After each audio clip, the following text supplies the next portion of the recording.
नमस्कार. आजचा आपल्या चर्चेचा विषय आहे हेल्थ, हॅपीनेस अँड लॉन्जिव्हिटी. तर ह्याच्याविषयी चर्चा करताना आपल्याला मेडिसिनबद्दल 3 गोष्टी माहीत पाहिजेत. आपण जे कन्व्हेन्शनल मेडिसिन प्रॅक्टिस करतो, तर त्याच्यामध्ये आपण पेशंट्सना मेडिकल ट्रीटमेंट देतो, सर्जरी करतो. तर हे मेडिसिन 1 आहे. तर मेडिसिन 2 हे प्रिव्हेंटिव्ह मेडिसिन आहे आणि आपण नेहमी सांगतो की ounce of prevention is better than ton of treatment. तर ह्याच्यामध्ये आपण वॅक्सिन्स वापरतो. एखाद्या पेशंटला हायपरटेन्शन झाल्यानंतर त्याची ट्रीटमेंट देतो.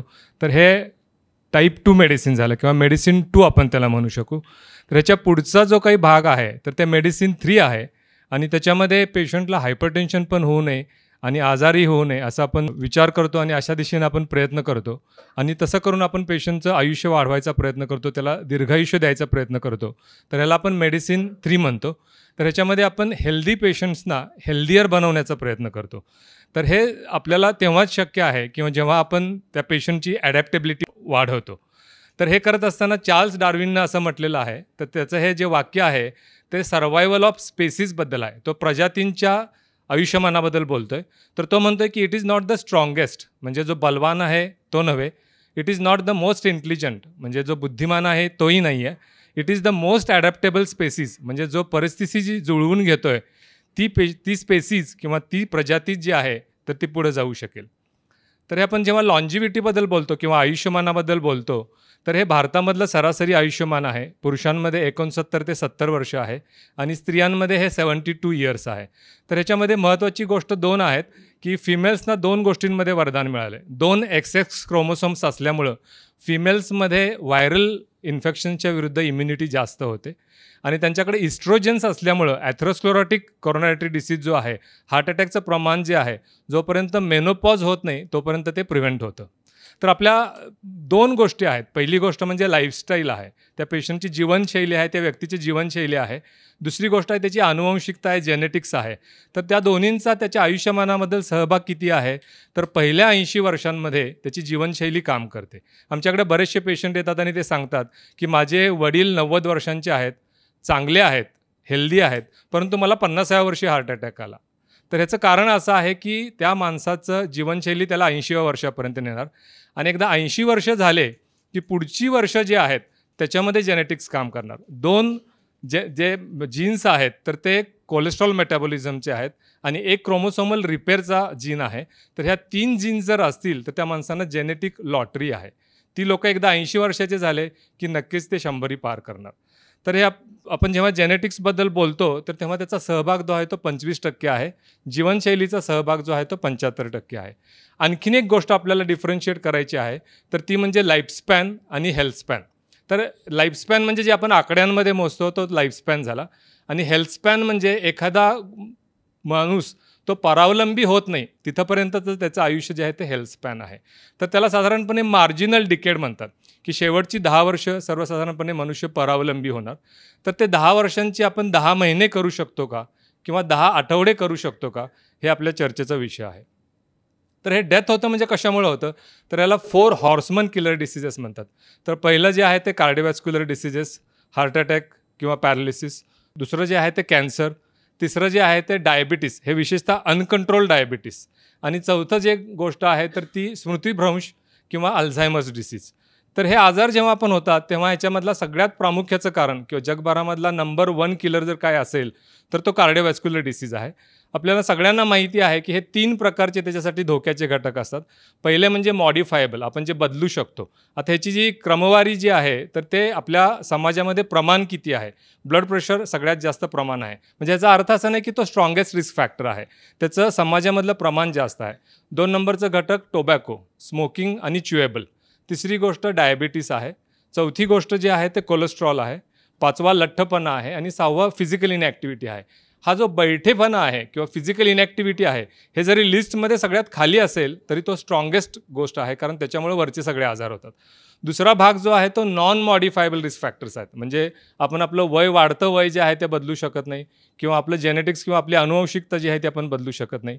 आणि तिसरी गोष्ट जी आहे ती नॉन मेजरेबल, की जे आपण मोजू शकत नाही. ब्लड प्रेशर आपण सांगू शकतो की 120/80 आहे, परंतु आपली जी स्ट्रेस लेवल जी आहे तर ती आपल्या कुठल्याही मोजमापामध्ये आपण बसवू शकत नाही.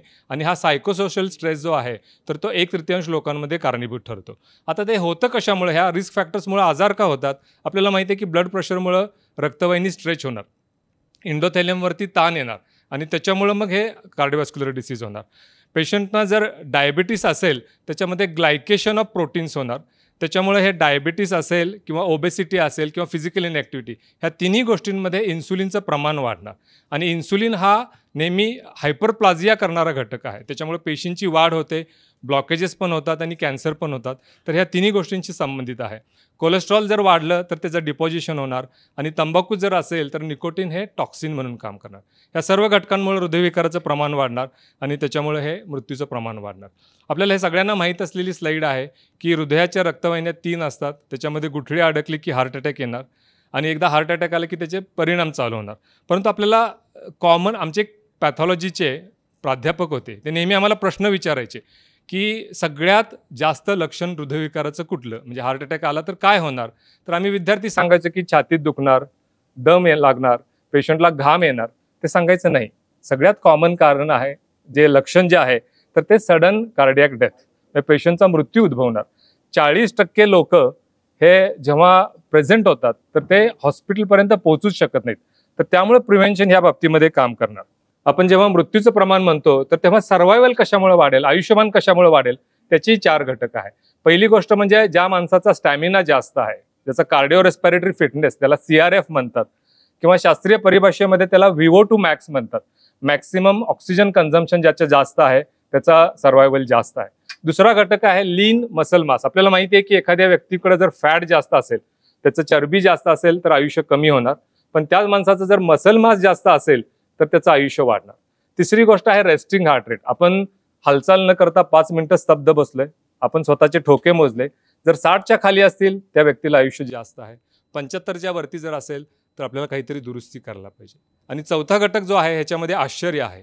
तर या आश्चर्याचा घटक जो असा आहे की हॅपीनेस, म्हणजे माणूस जेवढा आनंदी आहे तर तेवढं त्या माणसाचं आयुष्य वाढणार. हे थोडंसं आपल्याला विचार करतो की आपल्या मेडिकल टेक्स्टबुकमध्ये तर कधी शिकवलेलं नाही, पण रिसेंट ट्रायल्समध्ये हे हॅपीनेस जो आहे तर तो एखाद्याच्या मटेरियल वेल्थ किंवा त्याच्याकडे असणाऱ्या संपत्तीनुसार ठरत नाही. 2 गोष्टींवरती ठरतो. एक गोष्ट म्हणजे त्याचे संबंध कसे आहेत, त्याच्या समाजाशी, त्याच्या कुटुंबाशी, त्याच्या नातेवाईकांशी, मित्रमंडळींशी. आणि दुसरी महत्त्वाची गोष्ट म्हणजे तो त्याच्याकडं अल्ट्रुइझम किती आहे, निरपेक्षपणा, इतर लोकांना तो किती मदत करतो. ह्या 2च गोष्टींवरती त्याचा हॅपीनेस ठरतो.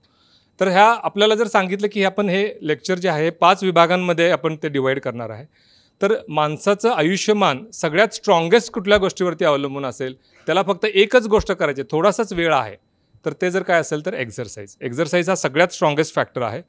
आणि एक्झरसाईजमध्ये आपण जेव्हा म्हणतो तर तेव्हा VO2 मॅक्स हा मोजला जातो. आपण मगाशी म्हटलं होतं की cardio respiratory fitness, maximum oxygen consumption, हे कसं मोजलं जातं तर पेशंटला बायसिकलवरती किंवा ट्रेडमिल करावं लागतात. रेग्युलर ट्रेडमिलसारखी ट्रेडमिल आहे किंवा रेग्युलर बायसिकल अर्गोमेट्रीसारखी ही टेस्ट आहे. पण ह्याच्यामध्ये जो ऑक्सिजन मास्क असतो त्याच्यामध्ये 2 सेन्सर्स असतात, एक ऑक्सिजन मोजणारा आणि दुसरा कार्बन डायऑक्साईड मोजणारा, आणि ह्याच्यावरती VO2 मॅक्स मोजला जातो.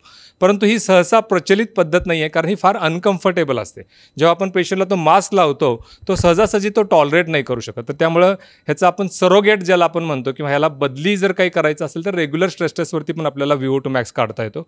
आणि मी आपल्याला ही स्टडी जी कोट करणार आहे की मी म्हटलं आपल्याला मगाशी की जर सगळ्यात स्ट्रॉंगेस्ट मेडिसिन कुठला असेल तर एक्झरसाईज किंवा फिटनेस. तर याचं कारण काय की ही सगळ्यात मोठी आत्तापर्यंत झालेली ऑब्झर्वेशनल स्टडी आहे. ह्या स्टडीचं नाव आहे ethos study, exercise treadmill health outcome study. ही JACC नावाचं जे आमचं सगळ्यात मोठं जर्नल आहे, 2022मध्ये पब्लिश झाली होती. ह्याच्यामध्ये 7.5 लाख लोकं होती आणि ह्या लोकांना 10 वर्ष त्यांना फॉलो केलं आणि त्यांच्या असं लक्षात आलं की 10 वर्षाच्या शेवटी 23% लोकं मृत्यू पावले. तर त्या लोकांनी 2 संशोधकांनी 2 घटकांचा अभ्यास केला. पहिले घटक मगाशी आपण जे सांगितले होते की कार्डिओ रेस्पिरेटरी रिस्क फॅक्टर्स जे आहेत तर त्या सगळ्या रिस्क फॅक्टर्सचा त्यांनी अभ्यास केला. आता उदाहरणामध्ये ब्लड प्रेशर आहे, तर आपण जर ब्लड प्रेशरविषयी जर बघितलं त्यांनी 2 विभागांमध्ये लोकांना डिवाईड केलं. एका बाजूला जे लोकांना ब्लड प्रेशर आहे ती लोकं, दुसऱ्या बाजूला ब्लड प्रेशर ज्यांना नाही आहे ती लोकं. त्याच्यामध्ये दुसरा त्यांनी गट केला, ज्या लोकांना मृत्यू उद्भवला आहे तो घटक आणि जी लोकं जिवंत आहेत तो भाग. आणि त्यांनी असं मोजलं की ज्या लोकांना ब्लड प्रेशर आहे त्यांचं मृत्यूचं प्रमाण जे आहे तर जे ब्लड प्रेशर नसणाऱ्या लोकांपेक्षा 14% जास्त आहे. म्हणजे हा त्याचा इम्पॅक्ट फॅक्टर झाला. तर तसंच त्यांनी डायबिटीसमध्ये बघितल्यानंतर त्यांच्या लक्षात आलं की डायबिटीस हा 2.5 पटीनं स्ट्रॉंग फॅक्टर आहे. जर डायबिटीस असेल तर तुमचं मृत्यूचं प्रमाण 34%नं वाढेल. त्यांनी तिसरा गोष्ट बघितली की स्मोकिंग हा सगळ्यात स्ट्रॉंग रिस्क फॅक्टर आहे. 40%नं मृत्यूचं प्रमाण वाढलं. आमच्याकडे येणारे हार्ट अटॅकचे बरेचसे पेशंट सांगतात काही साहेब मला व्यसन नाही, फक्त जरासं तंबाखू खातो. हे सगळ्यात स्ट्रॉंग रिस्क फॅक्टर आहे, आपल्याला त्याच्यापासून दूर राहायला पाहिजे. तर हा एक भाग झाला. दुसरा भाग त्यांनी बघितलं की माणसांचा फिटनेस कसा आहे. त्यांनी क्वार्टाईल्स म्हणजे 4 इक्वल प्रपोर्शनमध्ये फिटनेस डिसाईड केला आणि त्यांनी असं कंपेअर केलं किंवा त्यांनी अशी तुलना केली की जो सगळ्यात कमी फिट माणसं आहेत किंवा जी कमीत कमी व्यायाम करणारी बैठी लोकं आहेत त्यांचा विरुद्ध त्यांचा घटक यांनी घेतला की सगळ्यात जास्त फिट लोकं कोण आहेत.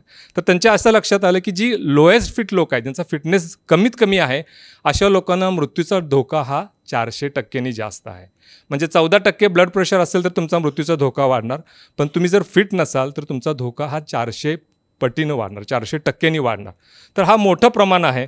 जर एखादा व्यक्ती आजच्या घटकेला जर सेडेंटरी आहे, ॲब्सोल्युटली काही व्यायाम करत नाही आहे, तर त्याला घाबरायचं कारण आहे का? नाही. हे रिव्हर्सेबल फॅक्टर आहे. त्यांनी आणखीन एक छोटी स्टडी केली. ही स्टडी जी आहे हे जामा नेटवर्क 2021मध्ये पब्लिश झाली होती.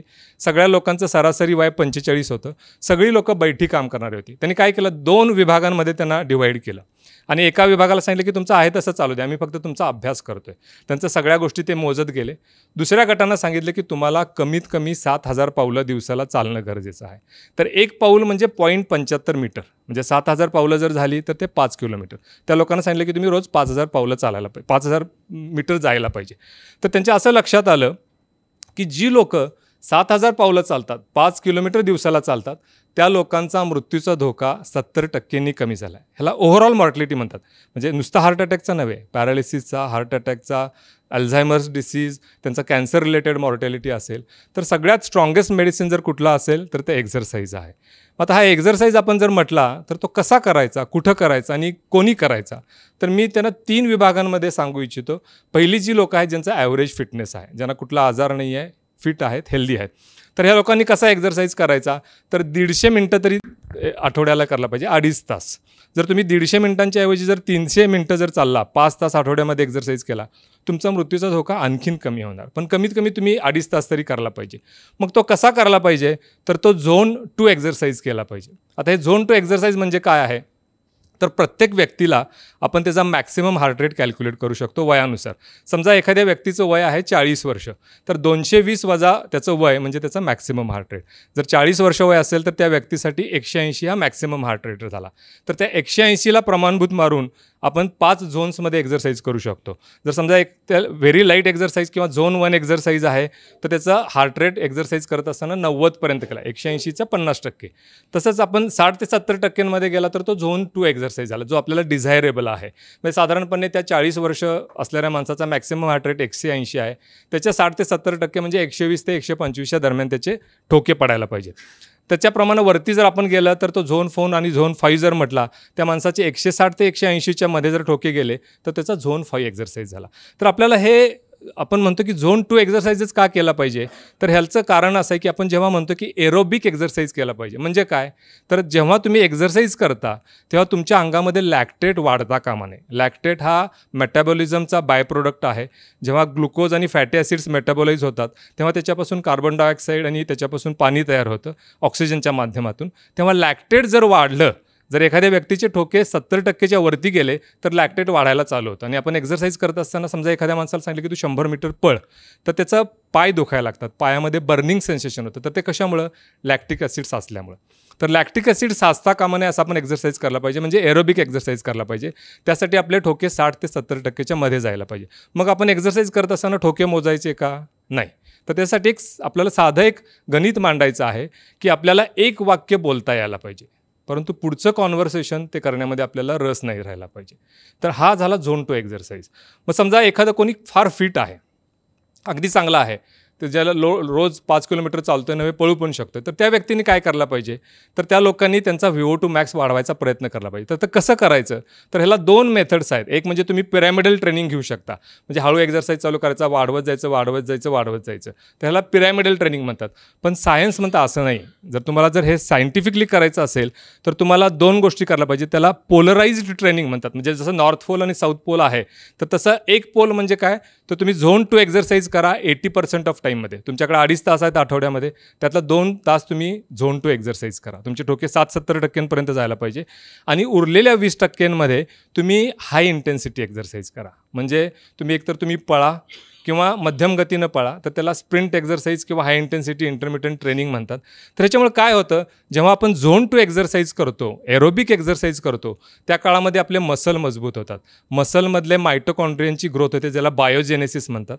त्या काळामध्ये कॅपिलरी डेन्सिटी वाढते, ज्याच्यामुळे जे लॅक्टेट तयार होतं ते बाहेर तिथून निघायला मदत होते. तर ह्या झोन 2 एक्झरसाईजमुळे आपला मसल स्ट्रॉंग होतो. आणि आपण जेव्हा हाय इंटेन्सिटी एक्झरसाईज करतो, उरलेल्या 20% झोन 4 झोन 5 एक्झरसाईज करतो, त्या काळामध्ये आपलं हार्ट मजबूत होतं. हार्टचं स्ट्रोक व्हॉल्यूम वाढतं, त्याच्यामध्ये एक्सेंट्रिक हायपरट्रॉफी होते आणि हार्ट मजबूत झाल्यामुळं आपलं एक्झरसाईज कॅपॅसिटी वाढते. तर थोडक्यात काय, झोन 2 एक्झरसाईजमुळं आपला पाया मजबूत होतो आणि हाय इंटेन्सिटी एक्झरसाईजमुळं आपला कळस वाढायला मदत होते. दोन्ही गोष्टींमुळे 10 ते 15% VO2 मॅक्स वाढतो. पण दोन्ही जण कंबाईंड केले आणि ह्या 80-20 अशा जर प्रपोर्शनमध्ये केले तर आपला VO2 मॅक्स मॅक्सिमम म्हणजे 20% वाढू शकतो. आता हे हेल्दी लोकांसाठी झाला. तिसरा गट आहे की ह्या लोकांचा हार्ट डिसीज झालेला आहे, ह्यांना हार्ट अटॅक आलेला आहे, ह्यांचं पंपिंग कमी आहे, रिसेंट एन्जिओप्लास्टी झाले, रिसेंट बायपास झालं. ह्या लोकांनी काय करायचं, तर ह्या लोकांनी पण हेच रूल फॉलो करायला पाहिजे. पण ह्याच्यामध्ये सेम बेनिफिट्स आहेत, पण ह्याच्यामध्ये 2 गोष्टी पाळायला पाहिजे. पहिली गोष्ट म्हणजे तो एक्झरसाईज ग्रेडेड असायला पाहिजे. म्हणजे त्यांनी सुरुवात करत असताना अगदी हळू करायला पाहिजे, त्यांचं स्लो इन्क्रीमेंट्स पाहिजे आणि ग्रेडेड करायला पाहिजे. म्हणजे एखाद्या माणसाची रिसेंटली एन्जिओप्लास्टी झाली तर त्यांनी एक अर्धा किलोमीटरच अगदी हळू गतीनं चालायला पाहिजे. 1-2 आठवडे जाऊ द्यायला पाहिजेत. कसं टॉलरेट होतं बघायला पाहिजे. कारण हे करत असताना बेसिक रूल काय आहे, बेसिक नियम काय आहे, की तुम्हाला ओव्हर एक्झर्शनचा कुठलाही त्रास होता कामा नये. आणि ह्या सगळ्या एक्झरसाईजमधला एकच रूल कॉमन आहे की नो इंजुरी. तर त्यामुळे कुठलाही एक्झरसाईज करत असताना आपण उत्साहाच्या भरामध्ये कुठल्याही प्रकारची इंजुरी होत्या कामा नये. आता हे एक्झरसाईज आपण म्हणतो, जेवढा फिटनेस वाढेल तेवढं तुमचं मृत्यूचं प्रमाण कमी होणार. परंतु ह्या गोष्टीला साईड इफेक्ट आहेत का? जरूर आहेत. आपण बऱ्याच वेळा बातम्या ऐकतो, साऊथचे कोणीतरी हिरो जिम करत असताना गेले, किंवा आपण असं म्हणतो की कोणीतरी गायनाकोलॉजिस्ट मुंबईचे होते, मॅरेथॉन पळत असताना गेले. तर हे एक्झरसाईज रिलेटेड सडन डेथ जे आहे, ह्याचा इन्सिडन्स 50,000 ते 1,00,000 लोकांमध्ये एक आहे. आणि ह्याला कारणं पण 3 ठरलेले आहेत. पहिली गोष्ट म्हणजे हार्ट अटॅकचं प्रमाण जे आहे एक्झरसाईज करत असतानाही येऊ शकतं, हे पहिलं कारण आहे. दुसरं गोष्ट, जुना कधीचा तरी सायलेंट हार्ट अटॅक असतो, त्याच्यामध्ये ॲरिथमिया होतो, टॅकिरिथमिया होतो, हार्ट बंद पडतं. आणि तिसरी गोष्ट म्हणजे सप्लाय डिमांड मिसमॅच, म्हणजे त्याच्यामध्ये ऑलरेडी ब्लॉकेजेस असतात आणि जेव्हा हृदयावरती खूप ताण पडतो, मॅरेथॉन कोणीतरी पळते, तर त्या काळामध्ये हृदयाचा रक्तपुरवठा कमी होतो आणि त्याच्यामुळे हे मागणी पुरवठासारखं सप्लाय डिमांड मिसमॅच होतं. पण हे होणं कोणामध्ये, तर ह्याच्यासाठी पण 3 घटक आहेत. सिनियर ॲथलेट्समध्ये होतं, त्यांचं वय 35च्या वरती असतं. मेल्समध्येच हे होतं, कारण फिमेल्सना युज्युअली प्रोटेक्शन असतं. हे मेल पॉप्युलेशनमध्ये होतं. आणि तिसरी महत्त्वाची गोष्ट जी आहे, तर ह्या लोकांना ट्रेनिंग फार कमी असतं. ह्यांना ऑलिम्पिक लेवलला किंवा मॅरेथॉन लेवलला जाण्याएवढं ट्रेनिंग नसतं. 40व्या वर्षी एक्झरसाईज चालू करतात आणि त्यांना 45व्या वर्षी मॅरेथॉन कंप्लीट करायची असते. म्हणजे त्यांना हे सगळ्या भरभर प्रगती पाहिजे असते आणि त्याचे हे साईड इफेक्ट आहेत. तर त्यामुळे आपण कुठलाही एक्झरसाईज करत असताना सगळ्या टेस्ट करून मग पडताळूनच आपण पुढे जायला पाहिजे. दुसरा जो आपला डिटर्मिनंट आहे दीर्घायुष्याचा, तो म्हणजे लीन मसल मास. आता आपण हे चित्र बघतो, हे ॲथलेट्स आहेत किंवा सिनेमामधले हिरो आहेत, त्यांच्या दृष्टीने हे त्यांचं पोटपाणी आहे. परंतु आपल्यासाठी हे मसल मास का महत्त्वाचं आहे? 40शी नंतर कुठल्याही व्यक्तीचा मसल मास 1% दर वर्षाला कमी होतं आणि त्यांची स्ट्रेंथ दर वर्षाला 2% कमी होतं. समजा एखाद्या व्यक्तीचं जर वय 70 असेल तर त्याचा ऑलरेडी 30% मसल मासचा ऱ्हास झालेला आहे. तर हे का होतं, तर ह्याला ॲनाबॉलिक रेझिस्टन्स म्हणतात. आपल्या शरीरामध्ये एमटॉर नावाचा एक पाथवे असतो, ह्याला मॅमॅलियन टार्गेट ऑफ रॅपामायसिन म्हणतात. आणि ह्या एमटॉर पाथवे जो आहे त्याच्यामध्ये पण 2 घटक असतात, C1 C2. तर हा C1 घटक आहे मसल सिंथेसिससाठी कामाचा असतो. आपल्या हार्मोनल चेंजेस वयानुसार जे होतात होतात, आपल्या बॉडीमध्ये ग्रोथ हार्मोनचं प्रमाण कमी होतं, कॉर्टिसॉलचं प्रमाण कमी होतं. ह्यामुळे हा ॲनाबॉलिक रेझिस्टन्स येतो आणि त्यामुळे हे मसल मासचा ऱ्हास होतो. तर ह्याचा लॉन्जिव्हिटीशी काय संबंध आहे? तर मसल मास किंवा आपल्या शरीरामध्ये जे काही मसल आहे त्याचं व्यस्त प्रमाण आहे आपल्या आयुष्यमानाशी. जेवढं मसल मास जास्त आहे, अशा पुष्कळ स्टडीज आहेत 3000-4000 पेशंटच्या. 10 वर्षांच्या शेवटी ज्या लोकांना मसल मास जास्त आहे त्यांचं मृत्यूचं प्रमाण कमी आहे. तर हे असं का बरं व्हावं? जर एखाद्या व्यक्तीला आपल्याला माहिती आहे की फॅट जास्त आहे, अंगामध्ये चरबी जास्त आहे, तर त्याला इन्सुलिन रेझिस्टन्स असतो. हे बरोबर फॅटच्या विरुद्ध काम हे मसल करतात. जेवढं मसल मास जास्त आहे तेवढी इन्सुलिन सेन्सिटिव्हिटी जास्त आहे.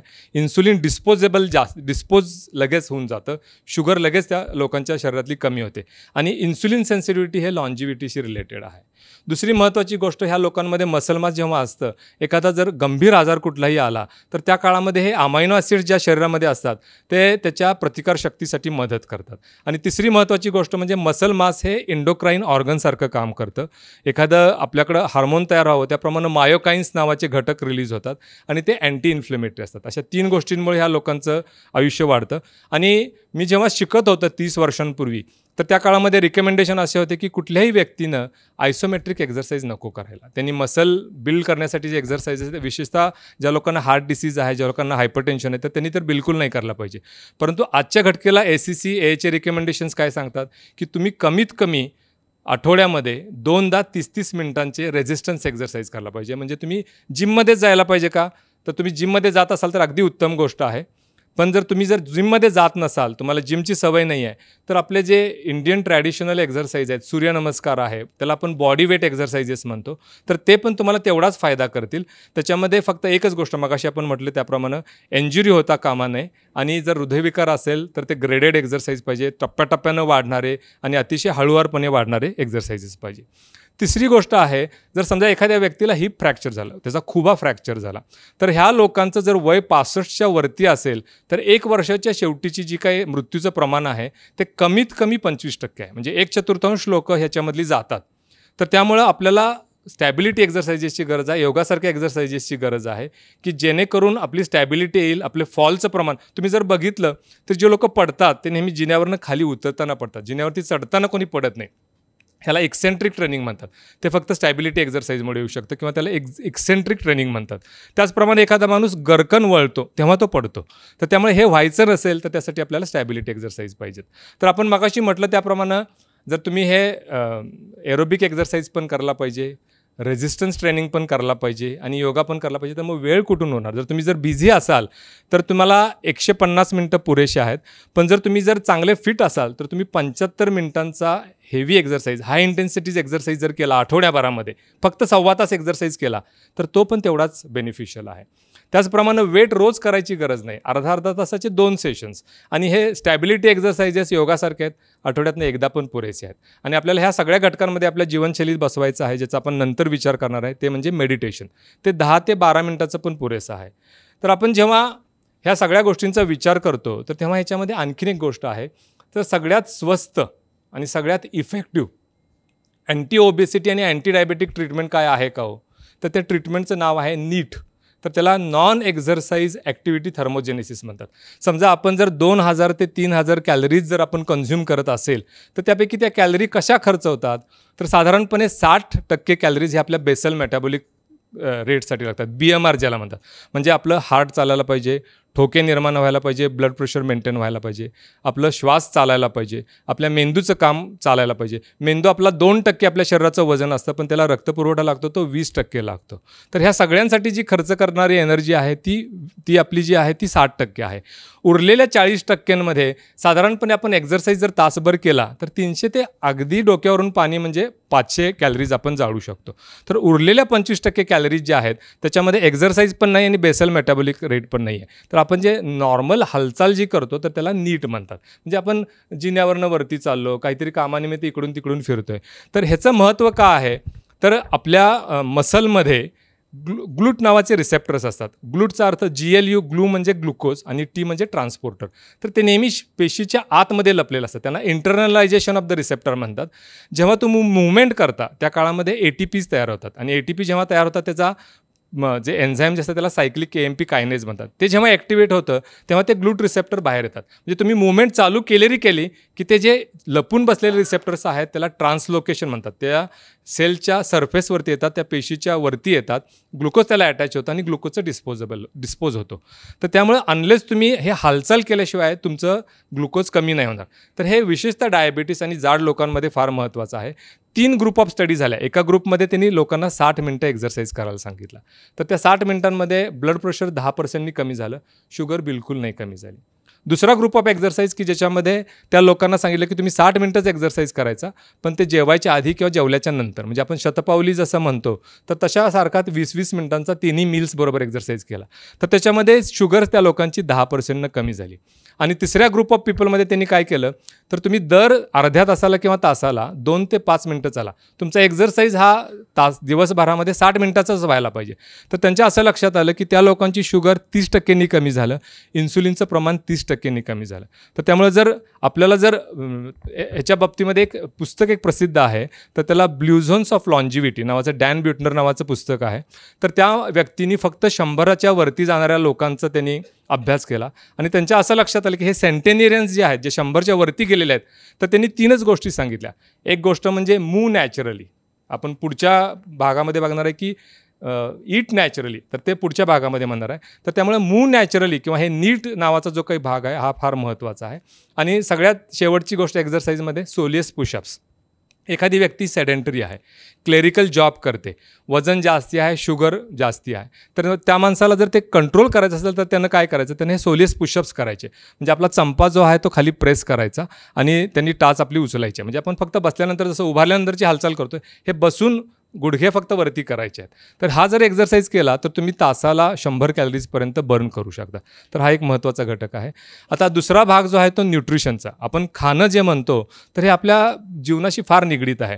कारण ह्युमन कन्झम्पशन जे आहे आयुष्यभरामध्ये ॲप्रॉक्सिमेटली 80 टन्स ऑफ फूड आपण कन्झ्युम करतो. म्हणजे आपण जे आपलं शरीर जे आहे, तर हे सगळं शरीर जे आहे आपलं, आपण जे खातो ह्याच्यावरती आहे, आपण वागणं जे आहे त्याच्यावरती अवलंबून आहे. आणि ॲमेझॉनवरती 50,000पेक्षा जास्त पुस्तकं हे फक्त न्यूट्रिशनल सायन्सवरती आहेत. तर हे असं का बरं असावं? ह्याचा अर्थच असा आहे की त्याच्यामध्ये एक वाक्यता नाही आहे. जर 50,000 पुस्तकं उपलब्ध आहेत आणि प्रत्येक व्यक्ती जर वेगळं मत सांगतोय, ह्याचं कारण असं, ह्याला डिस्क्लेमर मी तुम्हाला सांगेल की हे केमिकल कॉम्प्लेक्सिटी ऑफ फूड म्हणून एक रिव्ह्यू आर्टिकल गेल्या 4 महिन्यांपूर्वी NEJMमध्ये पब्लिश झालं होतं, जे सगळ्यात मोठं जर्नल मानलं जातं. तर त्यांचं म्हणणं असं आहे की फूडमध्ये 1,40,000 मॉलिक्युल्स आहेत की ज्यांना आपण स्मॉल मॉलिक्युल्स म्हणू, ज्यांचं मॉलिक्युलर वेट जे आहे ते 50 डाल्टनपासून 1500 डाल्टनपर्यंत आहेत. त्या 1,40,000 पैकी फक्त 188 मॉलिक्युल्सच सायन्सला पूर्ण रीतीने माहीत आहेत. त्यांचं केमिकल स्ट्रक्चर काय आहे, त्यांचे रिसेप्टर्स काय आहेत आणि त्यांचं कशा प्रकारे इंटरॅक्शन होते, त्याला इंटरॅक्टोम म्हणतात. तर त्यामुळे सायन्सला जी माहिती आहे बहुधा येत्या 10 वर्षांमध्ये ही बरीचशी वाढेल.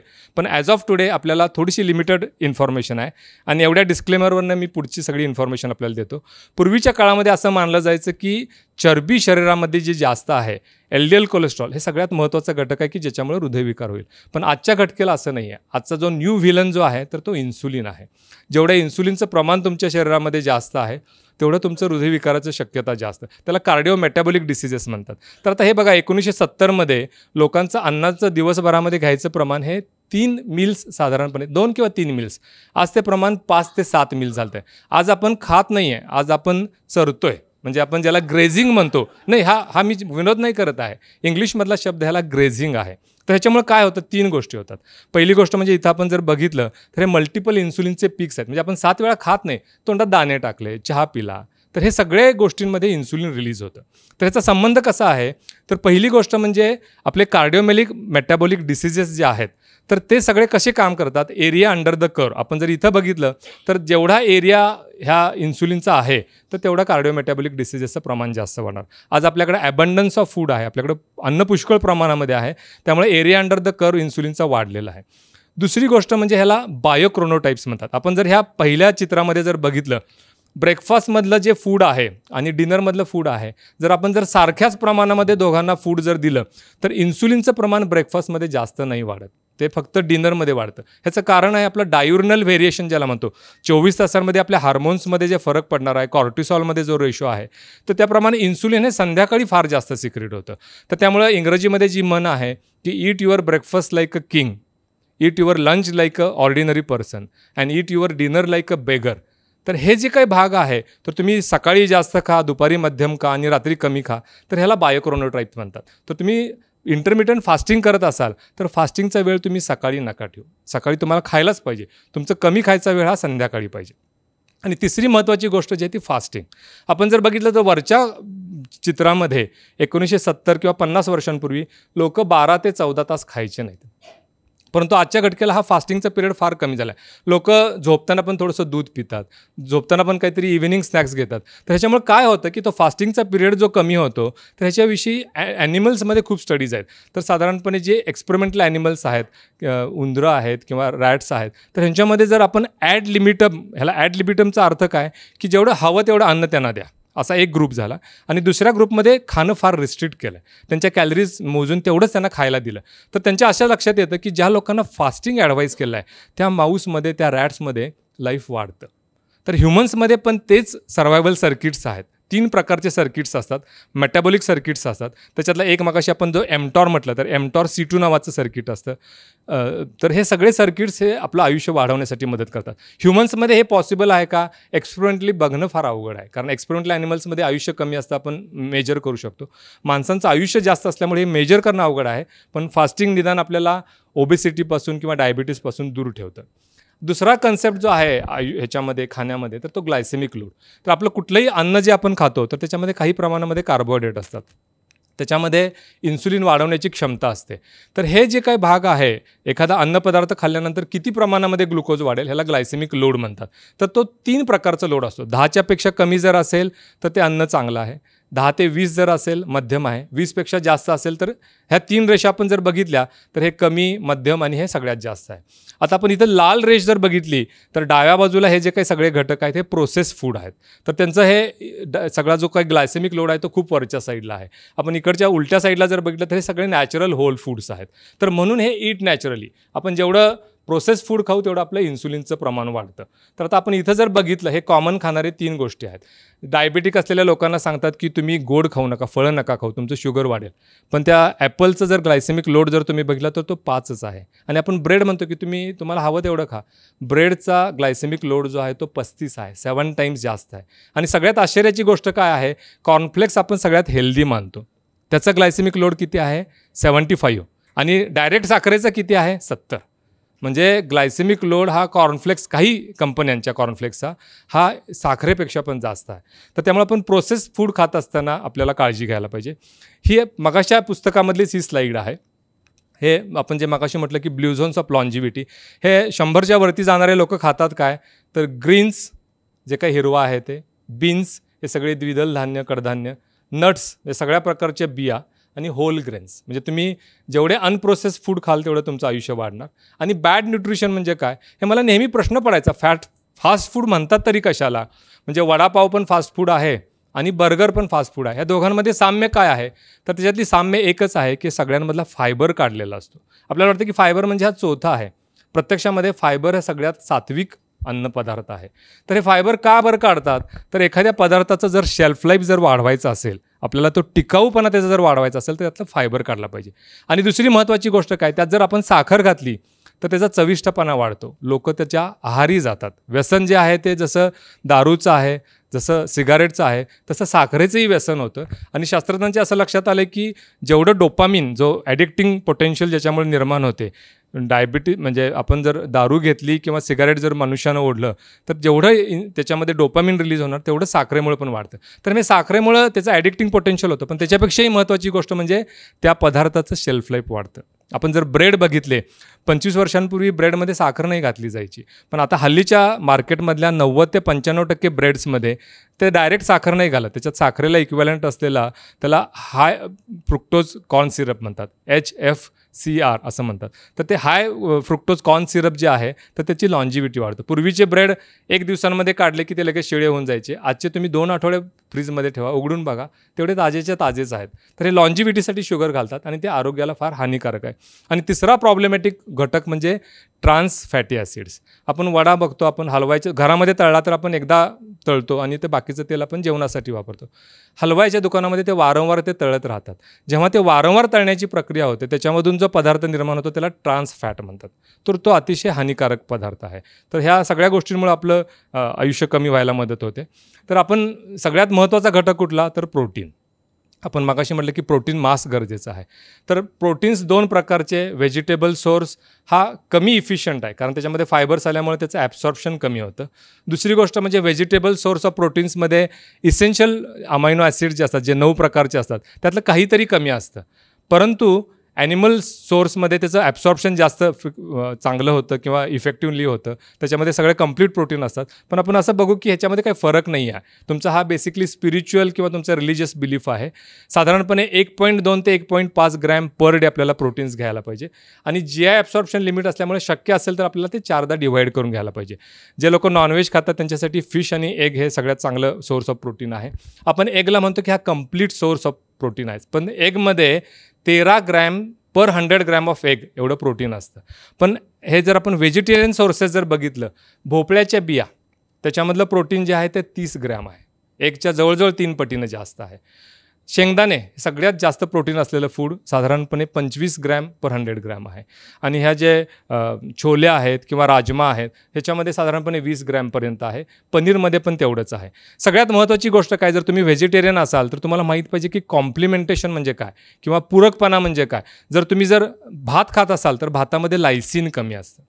जर तुम्ही त्याच्याबरोबर जर बीन्स घेतले, कुठली उसळ घेतली, त्याच्यामध्ये मिथिओनिन कमी असतं. आणि तुम्ही जर दोन्ही एकत्र केले तर ते दोघं एकमेकांना पूरक ठरतात आणि ते मग कंप्लीट प्रोटीन होऊन जातं. त्याचप्रमाणे तुम्ही चपातीबरोबर डाळ घेतली तर ते एकमेकांना पूरक ठरतात. आणि सगळ्यात शेवटची गोष्ट प्रोटीनबद्दल, तर त्याला एक ल्युसिन थ्रेशोल्ड म्हणतात. समजा तुम्ही प्रोटीन खाताय परंतु त्यातलं इसेन्शियल अमायनो ॲसिड जर ल्युसिन नसेल तर तुमच्याकडं प्रोटीनची ग्रोथ होणार नाही. तर हे तरुण लोकांमध्ये 2 ग्रॅम तरी ल्युसिन पाहिजे आणि वयस्कर लोकांमध्ये 3 ग्रॅम तरी ल्युसिन पाहिजे. तर समजा आपण अंड्याचं उदाहरण घेतलं तर एका अंड्यामध्ये 0.5 ग्रॅम ल्युसिन असतं. जर आपल्याला त्या प्रमाणामध्ये जर खायचं तर कमीत कमी 5 अंडी खायला पाहिजेत. पण ह्याच्या विरुद्ध जर तुम्ही प्रोटीनचा 1 स्कूप घेतला, पावडर जे आपण वे आयसोलेट्स म्हणतो, तर एका स्कूपमध्ये 2.5 ग्रॅम्स असतं. तर हे वे प्रोटीन्स हे चांगली गोष्ट आहे. फक्त तुम्हाला त्याच्यामध्ये ॲडल्टरेशन किंवा भेसळ नाही एवढं कन्फर्म करावं लागेल. दुसरा भाग जो आहे तो फायबर, महत्त्वाचा भाग, आपण जे म्हणतो की चौथा आहे, प्रत्यक्षामध्ये तो सगळ्यात जास्त आरोग्यदायक सात्विक पदार्थ आहे.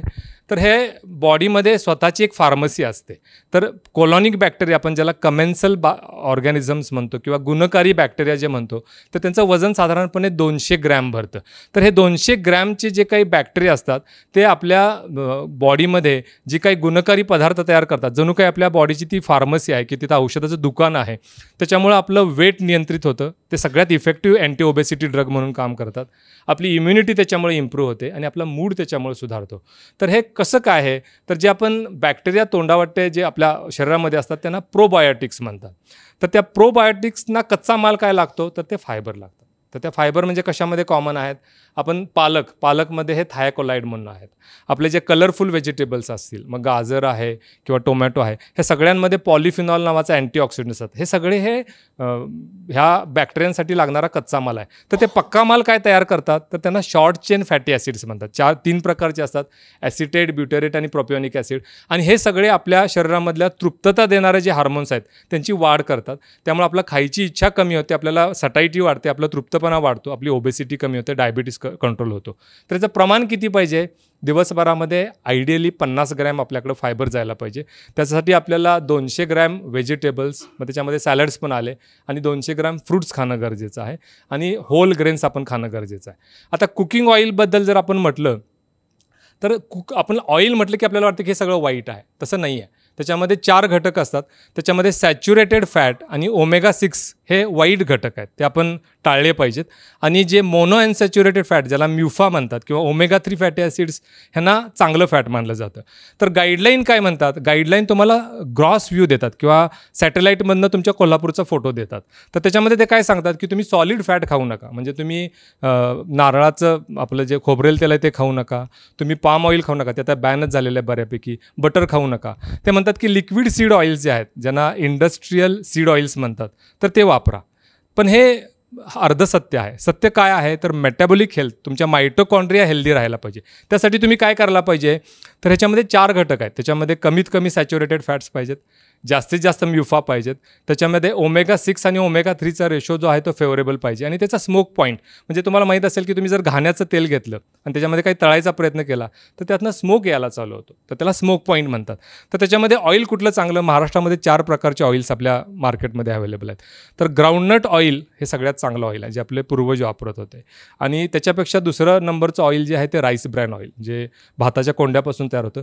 सनफ्लॉवर आणि सॅफ्लॉवर ऑइलबद्दल आपल्या मार्केटमध्ये सगळीकडं त्याचं टूटिंग होतं की हे कोलेस्ट्रॉल फ्रेंडली आहेत. बिलकुल नाही आहे, ते वाईट कोलेस्ट्रॉल किंवा आरोग्यासाठी अपायकारक असणारे आहेत.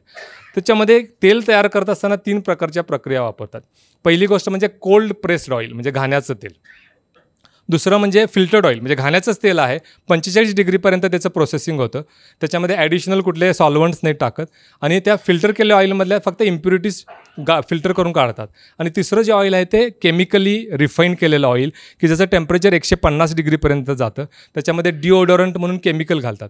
तर ह्या सगळ्यामध्ये सगळ्यात चांगलं कुठलं तर ते फिल्टर्ड ऑइल. ह्याचं कारण असं की आपण कोल्ड प्रेस ऑइल जे आहे किंवा घाण्याचं तेल आहे हे तळण्यासाठी किंवा फोडणीसाठी नाही वापरू शकत. त्यामुळे फिल्टर्ड ग्राउंडनट ऑइल हे सगळ्यात चांगलं ऑइल आहे. आता आपण फॅट्सबद्दल नेहमी नाक मोरडतो की बाबा हे नाही वाईट आहे, असं नाही आहे. आपल्याला 25 ते 30% एनर्जी आपल्या जेवणामधली ही फॅट्सपासून यायला पाहिजे. त्याच्यामध्ये 30 ग्रॅम ह्या अनसॉल्टेड नट्स पाहिजेत. मग ते कुठलेही, तुमच्याकडे जर शेंगदाणे असतील तर तेही नट्स आहेत, बदाम असतील तर तेही नट्स आहेत. पण त्याच्यामध्ये एक महत्त्वाची गोष्ट आहे की आपण ते सोक करायला पाहिजे, भिजवून घेतात. आपल्याला आयुर्वेदामध्ये सांगतात की तुम्हाला बदाम खायचे, ते भिजवून ठेवा. आदल्या पैलवान लोक तसं खातात. ह्याचं कारण काय आहे, आपण जेव्हा भिजवतो त्याचे वरची साल निघून जाते, ज्याच्यामध्ये फायटेट्स आणि टॅनिन नावाचे घटक असतात, ते अपायकारक असतात. बऱ्याच लोकांना ब्लोटिंग होतं ह्या दाणे खाल्ल्यानंतर किंवा हे केल्यानंतर. जर तुम्ही जेवढे जास्तीत जास्त चावून खाल तेवढं ते आरोग्याला चांगलं आहे. ह्याचं कारण असं की त्याच्यामध्ये फॉडमॅप नावाचा एक घटक असतो, जो फर्मेंटेबल घटक असतो. तुम्ही अर्धवट चावलेले जर दाणे मोठ्या आतड्यामध्ये गेले, तुमच्या लार्ज इंटेस्टाईनमध्ये गेले तर ते फॉडमॅप्स तयार होतात आणि त्याच्यामुळे तुम्हाला ब्लोटिंग होतं. आता हे चावणं जी घटक आहे, आपल्याला आयुर्वेदामध्ये लोक सांगतात की तुम्ही 32 वेळा चावायला पाहिजे. तर हे कशासाठी महत्त्व आहे तर हे जर तुम्ही नट्स खात असाल तर त्यासाठी पण महत्त्वाचं आहे. पण हे डायबेटिक लोकांमध्ये किंवा ओबेसिटी असलेल्या लोकांमध्ये असं लक्षात येतं की तुम्ही जेवढं जास्त वेळ ते च्युईंग करता तेवढ्या प्रमाणामध्ये तुमचे सटायटी हार्मोन्स वाढतात. तर तुम्ही कमी अन्न खाल्ल्यानंतर तुमची सटायटी वाढते, तुमचा तृप्तपणा वाढतो आणि ओबेसिटी आणि डायबिटीससाठी काम केलं जातं. आता हे आपण 3 स्टिग्मॅटाइज्ड कलंकित घटक आहेत. पहिली गोष्ट म्हणजे घी. आपल्याला सगळे डॉक्टर सांगतात की तुम्ही तूप खाऊ नका. तुमचं जर सॅच्युरेटेड फॅट तुमच्या कॅलरीजमधल्या, समजा तुम्ही 300 कॅलरीज कंझ्युम करतात, त्यातल्या तुम्हाला 300 कॅलरीज आहेत ज्या फॅटसाठी तुम्ही सॅच्युरेटेड फॅटसाठी देऊ शका, तर ते जर तुमचे पूर्ण नाही झाले असतील, बाकी तुम्ही कमी प्रमाणामध्ये ऑइल घेत असाल तर घी हे चांगलं आहे. तुपाचं प्रमाण जे आहे त्याच्यामध्ये ब्युटिरेट आहे, पण मगाशी जो 3 घटक म्हटलं की जे आरोग्यकारक आहे त्याच्यामध्ये ब्युटिरेट असतं. त्याच्यामध्ये 50%पैकी 35% जे आहे तर ते मोनो अनसॅच्युरेटेड फॅट असतं. दुसरी गोष्ट म्हणजे एग योक. 2020च्या गाईडलाईन्सपर्यंत असं होतं की एग योक वाईट आहेत हृदयासाठी. 2020मध्ये अपडेट्स आले आणि सगळ्या प्रकारच्या गाईडलाईन्स सांगतात की 7 egg yolks per week is allowed, as long as तुम्हाला हार्ट डिसीज नाही. हार्ट डिसीज असेल तर ते प्रमाण निम्म्यावरती आणा. आणि तिसरी गोष्ट म्हणजे सॉलिड फॅट. आपण मगाशी म्हटलं तुपासारखंच आहे, तुमचं सॅच्युरेटेड फॅट 10%च्या वरती जाऊ नये जर तुम्ही हेल्दी असाल तर, आणि तुम्हाला हृदयविकार जर असेल तर 6%च्या खाली पाहिजे. तिसरी गोष्ट आहे हे आपलं स्टेपल फूड कार्बोहायड्रेट्स. आपण शेवटी काय खातो, आपण किती चर्चा जरी प्रोटीन्समध्ये केली, आपल्या भारतीय अन्नपदार्थांमध्ये 50 ते 70% आपण कार्बोहायड्रेट्स खातो. तर त्याच्यामध्ये नोव्हा ग्रेड्स ऑफ फूड म्हणतात. म्हणजे कसं, समजा आपण ॲपल घेतलं, ते होल ॲपल जर असेल तर नोव्हा ग्रेड 1 आहे, हे पूर्णपणे नॅचरल आहे. त्याच्यावरची आपण साल काढली तर ते नोव्हा ग्रेड 2 म्हणजे पार्शली प्रोसेस्ड. नोव्हा ग्रेड 3 म्हणजे आपण त्याचा ज्यूस काढला, त्यातलं फायबर काढलं, हे प्रोसेस झालं, हे नाही चांगलं. आपण पाहुण्यांना ज्यूस देतो, चुकीचं आहे. आणि चौथी गोष्ट म्हणजे आपण हे बाजारातनं आणलेलं ज्यूस घेतला तर त्याच्यामध्ये ॲडेड शुगर्स आहेत, त्याच्यावरती प्रोसेसिंग केलं आहे, त्याच्यामध्ये केमिकल्स आहेत, हे ग्रेड 4 झालं, तर हे वाईट आहे, हे अजिबात घेऊ नका, हे तुमच्यासाठी विष आहे. तर त्याचप्रमाणे जे आपलं अन्न जे असतं, तर ते धान्य जे आहे, तर त्याच्यामध्ये 3 भाग आहेत. पहिली गोष्ट म्हणजे जम, सेंटरची जी ज्याच्यापासून आपली बी उगवते. दुसरा भाग जो आहे तो इंडोस्पर्म, म्हणजे जे स्टार्चची बॅग आहे, ते सीडला मोठं होण्यासाठी स्टार्च गरजेचं आहे, अन्न गरजेचं आहे. आणि तिसरं म्हणजे त्याच्यावरचं कव्हरिंग, जे आपण ब्रँड म्हणतो. तर ह्या जेव्हा आपण होल व्हीट रोटी म्हणतो, आपण हॉटेलमध्ये जातो आणि होल व्हीट रोटी सांगतो, तर तेव्हा ते नोवा ग्रेड 1 झालं. त्याचा आपण रवा बनवला, पार्शली प्रोसेस्ड आहे, आपण त्याचा उपमा खाल्ला, तर ते ग्रेड 2 झालं. त्याचा आपण मैद्याचा नान मागवला, तर ते ग्रेड 3 प्रोसेस झालं. आणि जर तुम्ही बिस्किट्स खाल्ले, कन्फेशनरी काही कुकीज खाल्ल्या, तर त्याचे ते ग्रेड 4 झालं, म्हणजे ते अल्ट्रा प्रोसेस फूड झालं. तर त्यामुळे हे अल्ट्रा प्रोसेस फूडपासून आपण दूर राहायला पाहिजे. पण हे आपण सगळं कार्बोहायड्रेटबद्दल जेव्हा चर्चा करतो, तेव्हा त्याच्यामध्ये 3 महत्त्वाच्या गोष्टी असणं गरजेचं आहे. म्हणजे आपलं ग्लुकोज जे वाढतं, तर त्याच्यामध्ये पिक्स येता कामा नयेत, म्हणजे ते असं खालीवर सारखं होता कामा नये. स्टेडी ग्लुकोजचा सप्लाय पाहिजे. दुसरी महत्त्वाची गोष्ट, त्याच्यामध्ये अँटीऑक्सिडंट्स पाहिजे. तिसरी महत्त्वाची गोष्ट म्हणजे त्याच्यामध्ये फायबर्स आणि त्याच्याबरोबर प्रोटीन्स पण पाहिजेत. तर हे कशामध्ये शक्य आहे? जर आपण मायटोकॉन्ड्रियाच्या लेवलला जर बघितलं, आपलं जे स्टेपल फूड आहे, की आपण चपाती आणि भात हे आपलं कॉमन पदार्थ आहेत, तर हे चांगलं नाही आहे. आपल्याला जर हेल्दी फूड खायचं आहे, तर ज्वारी, बाजरी आणि नाचणी, जे आपले 50 वर्षांपूर्वी आपले पूर्वज खात होते, हे बेटर फूड आहे. त्याच्यामध्ये वरीचा भात, बऱ्याचशा डायबिटीस असलेल्या अनकंट्रोल लोकांना सांगतात की तुम्ही वरीचा भात खा, पण तुम्हाला भात आवडत नाही वरीचा, तर तुम्हाला काही करता येणं शक्य आहे का? तुम्ही 2-3 सोप्या गोष्टी करू शकता. एक गोष्ट म्हणजे तुम्ही भात खाता, त्याच्यामध्ये लिंबू पिळा, त्याच्यामध्ये सायट्रिक ॲसिड असतं, pH तुमचा कमी होतो, ॲसिडिक होतो, आणि त्याच्यामुळे तुमचा ग्लायसेमिक इंडेक्स कमी होतो, पहिली गोष्ट. दुसरी गोष्ट, भात तुम्ही बनवलेला आहे, तर तो तुम्ही बाहेर काढून ठेवा, त्याला थंड करा आणि परत काही वेळानंतर तो गरम करून घ्या. हे कूलिंग आणि हीटिंग रिपीट प्रोसेस जी आहे, तर ह्याच्यामध्ये त्याचा ग्लायसेमिक इंडेक्स कमी होतो. आणि तिसरी महत्त्वाची गोष्ट आहे की समजा तुम्ही कणिक भिजवलेली आहे, तर तुम्ही उघड्यावरती ठेवली तासभर, त्याच्यामध्ये फर्मेंटेशन होतं, त्याला तुम्ही परत फ्रीजमध्ये ठेवून द्या, दुसऱ्या दिवशी त्याचं बनवा, तुम्हाला चपाती बनवायची आहे, त्याचा ग्लायसेमिक इंडेक्स कमी होतो. म्हणजे ह्या काय फार मोठ्या प्रमाण करणाऱ्या गोष्टी नाहीत, थोडासा प्रमाण करतात, पण त्याचा क्युम्युलेटिव्ह इफेक्ट जो आहे तो चांगला होतो. पण हे जे पारंपरिक आपलं जे अन्नपदार्थ आहेत ते बेटर आहे. त्याचप्रमाणे आपण जर फ्रूट्समध्ये, आपण मगाशी म्हटलं की सगळे फ्रूट्स खायला पाहिजे, पण त्याच्यामध्ये पण ग्रेडिंग आहे का? हो. तर एक म्हणजे फायबरस फ्रूट, ज्याच्यामध्ये फायबर जास्त आहेत, ते सगळे फ्रूट एक्सेप्ट शुगरी फ्रूट्स. तर शुगरी फ्रूट्स कुठले? तर हे अंजीर आहे, हे खजूर आहे आणि सीताफळ आहे, हे सगळ्यात जास्त शुगरी. आणि दुसरं गोष्ट म्हणजे आहे आपण मँगो, आपल्याकडं हे स्टेपल फ्रूटचा प्रकार आहे. आंबा, अननस आणि ग्रेप्स, हे द्राक्ष. तर हे फार डिझायरेबल फ्रूट्स नाहीत, उपलब्ध नाही काहीच, तर तुम्ही खाऊ शकता, पण बाकी सगळे फ्रूट्स जे आहेत हे चांगले आहेत. आता शुगर जर आहे, शुगरला असं म्हणतात की मगाशी मी आपल्याला म्हटलं की ते HFCS, ज्याला हाय फ्रुक्टोज कॉर्न सिरप जे म्हणतात, ह्या दोन्ही गोष्टींना एक नाव आहे, म्हणजे toxin bundled by god with antidote. म्हणजे तुम्हाला विष पण दिलं देवानं आणि त्याच्याबरोबर उतारा पण दिला आहे. विष काय आहे? तर शुगर आहे, त्याच्याबरोबर फायबर्स घातले, त्यांनी तुम्हाला फळ बनवून दिलं आहे, हे देवानं बनवलेलं आहे. परंतु आपण त्याच्यातलं डिफरन्शिएट करतो, त्याचं केमिकल प्रोसेसिंग करून त्यातलं शुगर बाजूला काढतो. तर त्याला आणखीन एक शब्द आहे की अल्कोहोल विदाऊट अ बज, तर ते शुगरला असं म्हटलं जातं. तर त्याच्यामध्ये डेली लिमिट्स किती आहेत? 10% ऑफ कॅलरीज हे पूर्वीचं लिमिट होतं, हल्ली ते 6% ऑफ कॅलरीज पाहिजे, म्हणजे 4 ते 5 टीस्पून्स तुम्ही खायला पाहिजे शुगर. तर तुम्ही म्हणाल की ही तर फार जास्त आहे, आम्ही तर 2 कप चहा पितो, त्याशिवाय काही गोड घेत नाही. पण तुमच्या हे पण लक्षात यायला पाहिजे की एक कोल्ड्रिंक तुमची 350 ml बॉटल आहे, त्याच्यामध्ये 10 चमचे साखर असते. एक छोटा स्कूप आहे आईस्क्रीमचा, त्याच्यामध्ये कमीत कमी 4 ते 5 चमचे साखर असतात. तर ह्या इनव्हिजिबल कॅलरीज आहेत. आणि त्याला आणखीन एक कन्सेप्ट आहे की त्याला कॉम्प्युटराइज्ड फ्रेमवर्किंग जसं म्हणतात, की कॉम्प्युटरवरती मॉडेल बनवलेलं आहे आणि तुमचं शुगरचं प्रमाण ह्याच्यावरती गेलं तर तुमचं आयुष्य कमी होतं का? हो. जर तुम्हाला काही आजार नाही आहे, तुमचं आयुष्य 8 वर्षांनी कमी होतं, जर तुम्ही शुगर जास्त खात असाल तर. तुम्हाला जर ओबेसिटी असेल, तुमचं वजन जास्त असेल, तर हे प्रमाण 15 वर्षांनी कमी होतं. आणि जर तुम्हाला मेटाबॉलिक सिंड्रोम जर असेल, तुम्हाला डायबिटीस आहे, तुम्हाला ब्लड प्रेशर आहे, तर तुमचं आयुष्य 20 वर्षांनी कमी होतं. तर शुगर हा सगळ्यात अनडिझायरेबल घटक आहे. आता हे ओबेसिटीबद्दल काही चर्चा. आता आपण हे ओबेसिटीचं जर बघितलं, गेल्या 2 लाख वर्षांपासून माणसाचं इव्होल्युशन चालू आहे. तर ह्या 2 लाख वर्षांपैकी शेवटची जर 200 वर्ष जर सोडली, पहिल्यापासून आत्तापर्यंत अन्नाचं दुर्भिक्ष होतं. तर त्यामुळे आपल्या सगळ्या हार्मोनल सिस्टीम्स हे सगळे एनर्जी कॉन्झर्व करण्याच्या दृष्टीनं काम करतात. दुष्काळामध्ये आपल्याला प्रॉब्लेम येऊ नये, आपलं सर्व्हायवल राहावं, तर त्यामुळे सगळे फॅट प्रमोटिंग आपले हार्मोन्स आहेत. आणि आता 200 वर्षांमध्ये, विशेषतः गेल्या 50 वर्षांमध्ये काय झालं आहे, तर we are cacti in rainforest. म्हणजे आपल्या निवडुंगाचं झाड त्याला महाबळेश्वरवरती ठेवलं आहे किंवा आंबोलीला नेऊन ठेवलं आहे, तर ते मरून जाणार. आपला प्रॉब्लेम जो झाला आहे तो हा झाला आहे.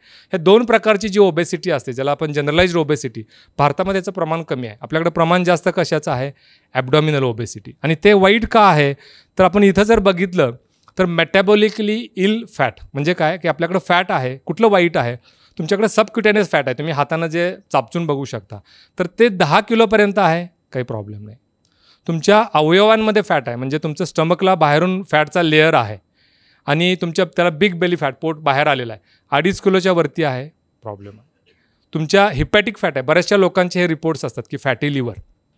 तुमच्या लिव्हरमध्ये किंवा पॅनक्रियाजमध्ये 250 ग्रॅमच्या वरती फॅट आहे, तर ते प्रॉब्लेम आहे. तर हे प्रॉब्लेम असलेलं फॅट काय करतं, तर त्याच्यामध्ये प्रो इन्फ्लेमेटरी सायटोकाइन्स IL-1, IL-6 आणि TNF अल्फा, हे टेक्निकल नावं झाली. हे सगळे जे घटक आहेत त्यांना प्रो इन्फ्लेमेटरी म्हणतात. त्याच्यामुळे इन्फ्लेमेशन वाढतं आणि त्याच्यामुळे हा हृदयविकार आणि सगळे आजार निर्माण होतात, त्यामध्ये कॅन्सरही आहे. आता हे ओबेसिटी आणि शुगरमध्ये एक स्टडी आहे, छोटी स्टडी आहे, 100 लोकांची स्टडी आहे. त्या लोकांनी काय केलं डेन्मार्कमध्ये, त्या लोकांना 25-25च्या 4 ग्रुपमध्ये डिवाईड केलं. त्यांना सांगितलं की तुमचं रेग्युलर जेवण घ्या तुम्ही. एका ग्रुपला सांगितलं की तुम्ही एक ॲडिशनल कोकची बॉटल घ्या. त्यांचं वजन 1 वर्षाच्या शेवटी 10 किलोनी वाढलं. हे अपेक्षित आहे, एक्स्ट्रा कॅलरीज आहेत, शुगरच्या कॅलरीज आहेत. दुसऱ्या ग्रुपला सांगितलं की 1 लिटर तुम्ही डाएट कोक घ्या. त्या लोकांचं वजन 2 किलोनी वाढलं. का? तर हे डाएट कोकमध्ये जे आर्टिफिशियल स्वीटनर्स असतात त्याच्यामध्ये कॅलरीज नसतात, पण इन्सुलिन त्या प्रमाणामध्ये वाढतं. तिसऱ्या ग्रुपला काय सांगितलं की तुम्ही मिल्क घ्या, 1 लिटर तुम्ही दूध घ्या ॲडिशनल. त्या लोकांचं वजन आहे तसंच राहिलं. आणि चौथ्या ग्रुपला सांगितलं की तुम्ही 1 लिटर पाणी घ्या ॲडिशनल. त्या लोकांचं वजन 2 किलोनी कमी झालं. तर हे ओबेसिटीमध्ये एक नवीन कन्सेप्ट आहे की ह्या ओबेसिटी असलेल्या लोकांचं नॉर्मल वॉटर इंटेक जो आहे माइल्ड डिहायड्रेशनच्या रेंजमध्ये असतो. आणि हायपोथॅलॅमसमध्ये आपला जो मेसेन्सेफॅलिक जो एरिया आहे, जिथं थर्स्ट सेंटर आहे, तहानेचं सेंटर आहे किंवा भुकेचं सेंटर आहे, जे ॲपेटाईट सेंटर आहे, हे दोन्ही बाजूबाजूला असतात. तर त्यामुळे जेव्हा पाणी आपल्या शरीराला कमी पडतं तेव्हा मेंदूला कळत नाही की पाणी कमी पडले की कॅलरी कमी पडल्या, आणि त्याच्यामुळे टेंडन्सी अशी होती की ती लोकं ओव्हर इटिंग करतात. तर त्यामुळे जर तुम्ही ओबेसिटी तुमच्याकडे काही प्रमाणामध्ये असेल, तुमच्या पाण्याचं प्रमाण वाढवा, तर ते पण तुम्हाला फायदेशीर ठरू शकेल. आणि आणखीन एक शेवटचा कन्सेप्ट म्हणजे मेटॅबॉलिकली हेल्दी ओबीज. हे आपण जर बघितलं, हे पोटाचे 2 MRI आहेत. ह्या दोन्ही लोकांचं वजन सारखं आहे, त्यांचा बॉडी मास इंडेक्स सारखा आहे, पण त्या दोघांमध्ये विसरल फॅटचं प्रमाण मात्र अगदी कमी आणि अगदी जास्त आहे. तर ज्या हे पिवळं दिसतं हे सगळं फॅट आहे. तर त्या जास्त ज्या माणसामध्ये ॲब्डोमेनमध्ये फॅट आहे, तर त्या व्यक्तीचा अजिबात एक्झरसाईज नाही आहे. त्या दुसऱ्या माणसाचं ज्याचं वजन तेवढंच आहे, परंतु ॲब्डोमिनल ओबेसिटी एकदम कमी आहे, फॅट एकदम कमी दिसते, हा एक्झरसायझिंग पर्सन आहे. तर ह्या लोकांना मेटॅबॉलिकली हेल्दी ओबीज असं म्हणतात, MHO. आणि ह्या लोकांमध्ये सगळे आजार व्हायचं धोक्याचं प्रमाण फार कमी आहे. तर समजा हे आपण जर बघितलं, कॅलोरिक रिस्ट्रिक्शन आपण सांगतो, सगळे डॉक्टर्स तुम्हाला सांगतात की तुम्ही 10% तुमचं वजन करा. वजन गरजेनुसार त्यांच्या उंचीनुसार 70 किलो आहे, प्रत्यक्षामध्ये ते आहे 100 किलो, 30 किलो जास्त आहे. तुम्ही 10 किलो कमी करा वजन आणि तुमचा मृत्यूचा धोका 20% कमी होईल. पण हे प्रॅक्टिसमध्ये काय होतं, तर प्रॅक्टिसमध्ये कसं होतं की तो माणूस अगदी रिलिजियसली त्याच्या लक्षात येते की आपल्याला काहीतरी ब्लड प्रेशर झालं आहे, डायबिटीज झाला आहे, तो वजन कमी करण्यासाठी डाएट करतो. तो माणूस अगदी रेग्युलर एक्झरसाईज करतो आणि थोड्या दिवसांना असं लक्षात येतं की त्यांचं वर्षाच्या शेवटी एक 8-10 किलो वजन कमी झालं. एखाद्याकडे जर चांगली इच्छाशक्ती आहे ते 20 किलोपर्यंत पण कमी होतं. पण पुढच्या फॉलोअपला काय लक्षात येतं, पुढच्या फॉलोअपला आणखीन वजन त्याचं वाढलेलं आहे, आणखीन वाढलेलं आहे, आणि एक 2-3-4 वर्षांच्या शेवटी परत ते बेसलाईनला येतं. मग सगळे लोक त्यांना दोष देतात की तुम्ही एक्झरसाईज नाही करत, तुम्ही डाएट नाही करत. प्रत्यक्षात तसं नाही होत.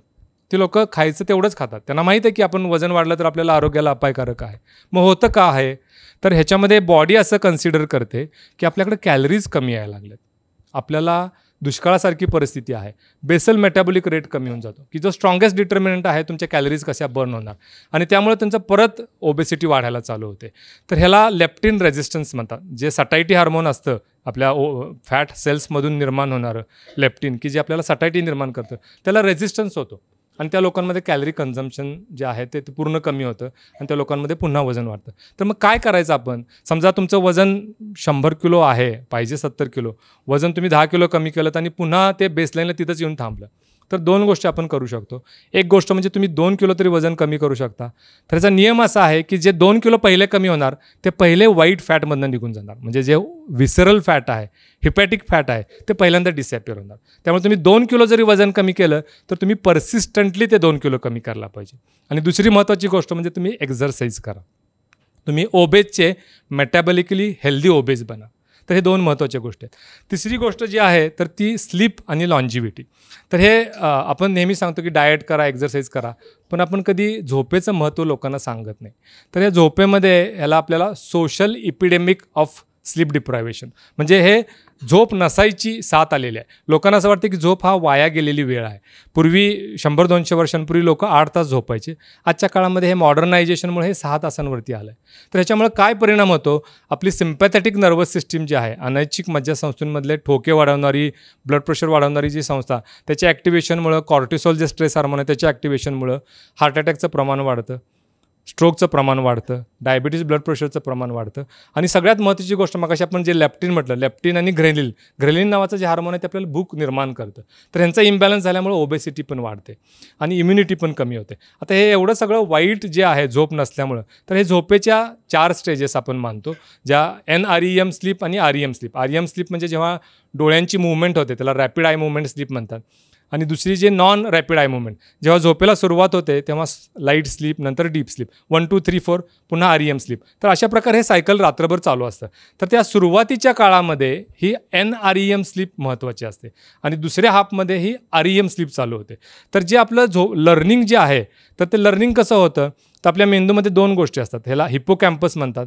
हा जो हॉर्स ज्याला म्हणतात तशा आकाराचा जो भाग आहे, तर हा आपल्या टेम्पोरल लोबमध्ये असतो आणि टेम्पोरल लोबमध्ये हा साधारणपणे आपला जो पेनड्राईव्ह असतो त्यासारखं काम करतो. आपले सगळी दिवसभराची मेमरी त्याच्यामध्ये स्टोअर होते आणि रात्रीच्या काळामध्ये ती ट्रान्सफर होते, हार्ड डिस्कमध्ये जाते, म्हणजे तिथून ती फ्रंटल लोबमध्ये जाते, जिथं ती परमनंट मेमरी म्हणून स्टोअर होते. आपल्या झोपेमध्ये जी REM स्लीप असते त्या REM स्लीपमध्ये हे ट्रान्सफर होतं. आपण जर समजा झोप जर आपली 2 तासांनी कमी झाली, तर ती आपल्या 8 तासांच्या ऐवजी 2 तास कमी झाली, 6 तास झाली, म्हणजे 25% कमी झालं. पण असं करत असताना शेवटच्या हाफमध्ये हे REM स्लीप प्रिडॉमिनंट असल्यामुळं 2 तास तुमची कमी झोपला तर तुमची 75% REM स्लीप कमी होते, तुमचं लर्निंग फार कमी होतं. अमेरिकेमध्ये त्यांनी एक्सपेरिमेंट केले. शाळांच्या उघडण्याच्या वेळा ज्या आहेत, नॉर्मली 7:30 वाजताच्या त्यांच्याकडे वेळा असतात, तिथं स्कूल डिस्ट्रिक्ट म्हणतात. त्या स्कूल डिस्ट्रिक्टमध्ये 7:30च्या ऐवजी शाळा उघडायची त्यांनी वेळ 8:30 केली. 1 तास उशिरा शाळा चालू केली आणि त्यांच्या लक्षात आलं की सगळ्या मुलांचा जो SAT स्कोअर म्हणतात, स्कॉलॅस्टिक ॲप्टिट्यूड टेस्टचा जो स्कोअर आहे तो 200नी वाढला. म्हणजे हे मेमरी जी आहे ही झोपेमध्ये साचवली जाते. दुसरी महत्त्वाची गोष्ट म्हणजे डिमेन्शिया. आपल्याला माहीत असेल की मेंदू जेव्हा काम करतो त्या न्यूरॉन्समध्ये वेस्ट प्रोडक्ट तयार होतात. ते 2 प्रकारचे असतात, एक बीटा ॲमोलॉइड आणि दुसरा जो आहे त्याला टाऊ म्हणतात. तर ह्यांचं ॲक्युम्युलेशन जे होतं तर ते झोपेमध्ये ते ॲक्युम्युलेटेड वेस्ट आहे ते काढले जातात. त्या सिस्टीमला ग्लायल लिम्फॅटिक्स म्हणतात किंवा ग्लिम्फॅटिक्स म्हणतात. ते सक्शनसारखं काम करतात आणि हे फक्त REM आणि डीप NREM स्लीपमध्येच होतं. तर त्यामुळे तुमची एकदा झोप कमी झाली की तुमचा स्मृतिभ्रंश तुम्हाला 60व्या-70व्या वर्षी की जो अर्ली प्रिमॅच्युअर तुम्हाला डिमेन्शिया व्हायची शक्यता आहे. आणि याचं उत्तम उदाहरण म्हणजे 2 इंटरनॅशनल पॉलिटिशियन्स आहेत. एक म्हणजे मार्गारेट थॅचर आणि दुसरे म्हणजे रोनाल्ड रिगन. ते दोघंही फार म्हणजे बोस्टिंग बढाई मारून सांगायचे की आम्हाला 4 तास झोप पुरेशी आहे आणि आम्हाला आम्ही कमीत कमी 16 ते 18 तास काम करतो. ते प्रत्यक्षामध्ये वस्तुस्थिती होती, पण त्यांच्या दृष्टीने झोपेचं महत्त्व नव्हतं. आणि ह्या दोघाही प्रसिद्ध व्यक्तींना वयाच्या 70च्या दरम्यान एवढा सिव्हिअर डिमेन्शिया झाला की ते त्यांच्या कुटुंबियांना ओळखू शकत नव्हते. त्यामुळे झोप ही फार महत्त्वाची गोष्ट आहे. आणि सगळ्यात महत्त्वाची गोष्ट म्हणजे मायक्रोस्लीप. समजा एखाद्या व्यक्तीला जर गेले 2 दिवस 6 तासांपेक्षा कमी झोप आहे आणि तिसऱ्या दिवशी तो 16 तासांपेक्षा जास्त वेळ जागा आहे, म्हणजे फॉर एक्झाम्पल तुम्ही सकाळी 6 वाजता उठलाय, तुम्ही ड्रायव्हिंग करताय, मुंबईला गेलाय, परत येत आहे आणि तुम्ही संध्याकाळी 10 वाजता ड्रायव्हिंग करताय, तुमचं 16 तासांपेक्षा जास्त वेळ तुम्ही जागे आहात, तर त्या काळामध्ये मायक्रोस्लीप नावाचा एक घटक असतो की त्याला इनव्हॉलेंटरी अनकॉन्शियसनेस, म्हणजे तुमची इच्छा नसताना तुम्ही बेशुद्ध पडून जाता फॉर 1 to 10 सेकंड्स, म्हणजे 10 सेकंदांपेक्षा कमी वेळ आहे, पण त्या काळामध्ये तुम्ही अनकॉन्शियस, तुम्ही पूर्ण बेशुद्ध होऊन जाता आणि पुन्हा जागे होता. तुमच्या लक्षातही येत नाही, पलीकडच्या माणसाच्याही लक्षात येत नाही, कारण ही मायक्रोस्लीप आहे, म्हणजे तुमच्या लक्षातही नाही येण्याएवढी ती झोपेची गोष्ट आहे. पण तुम्ही जर वळणावरती आला तर सगळा खेळ खालास. म्हणजे आपण जे म्हणतो की दारूमुळे ॲक्सिडेंट होतात, बरोबर आहे, पण तेवढ्याच मोठ्या प्रमाणामध्ये स्लीप डिप्रायव्हेशनमुळे पण ॲक्सिडेंट होतात. तर मग हे सगळं टाळायचं कसं, तर याच्यासाठी 4-5 गोष्टी आहेत. पहिली गोष्ट म्हणजे फिक्स्ड स्लीप ऑपॉर्च्युनिटी टाईम. म्हणजे कसं, तर आपण समजा असं म्हणतो की मी 8 तास झोपलो, तर कितीही चांगली झोप जरी लागली तरी आपली 90%च्या वरती झोप नाही लागत. म्हणजे आपण थोडा वेळ जागा असतो, थोडा वेळ ह्या कुशीवरून त्या कुशीवरती होतो. तर आपण झोपेसाठी ऑपॉर्च्युनिटी दिली पाहिजे, झोपेसाठी आपण वेळ दिला पाहिजे की तो कमीत कमी 7 ते 8 तास पाहिजे. 7 तासापेक्षा कमी झोपून चालणार नाही. त्याचबरोबर 9 तासांच्या वरती पण झोपता कामा नये. दुसरी महत्त्वाची गोष्ट आहे डार्कनेस.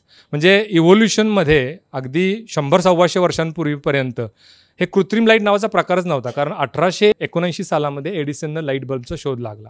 पण ह्या डार्कनेस हा फार महत्त्वाचा घटक आहे. आर्टिफिशियल लाईट एकदा झाली की झोप चाळवते. तुम्ही कधी बघा की बाजूला काही कार्यक्रम चालू आहे, तुमची झोप चाळवली जाणार. तिसरी गोष्ट आहे टेम्परेचर.